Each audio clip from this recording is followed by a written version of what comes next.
decided then, I was like, whenever I have kids, I was like, I don't want to birth in the hospital. I was like, that's not what I want to do. It was exciting and it felt like empowering, learning that your body is made to do this. A lot of people that are like, you're crazy, you know, because we as a society, we think, you know, the hospital is going to solve everything.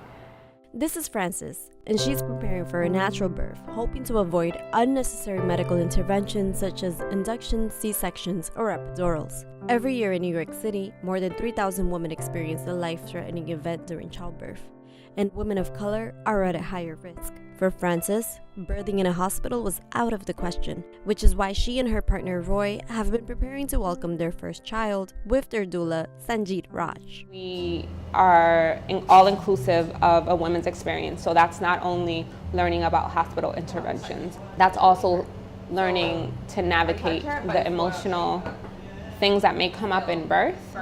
That's learning to navigate how their ancestors managed birth.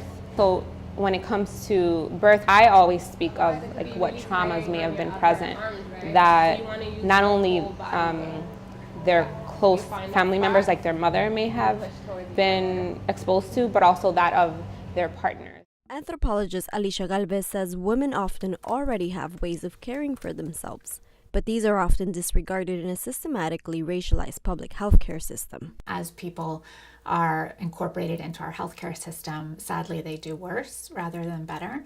And I found that seemed to be because of the way that racialization operates in our hospital system, in which women are often treated as a bundle of risk factors instead of human beings with lots of really sound ideas and knowledge about how to care for themselves in pregnancy. Doula and sociology professor Griselda Rodriguez refers to the triple aims, in which doulas are trained to provide non-medical, emotional, physical, and informational support. We provide emotional and physical support for a birthing person during labor and after, right?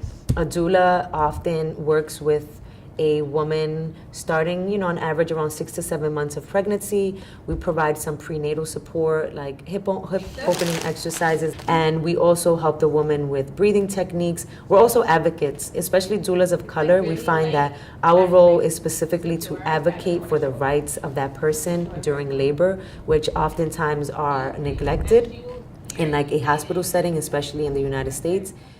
Contributing factors such as environmental and racial disparities are being addressed by state initiatives.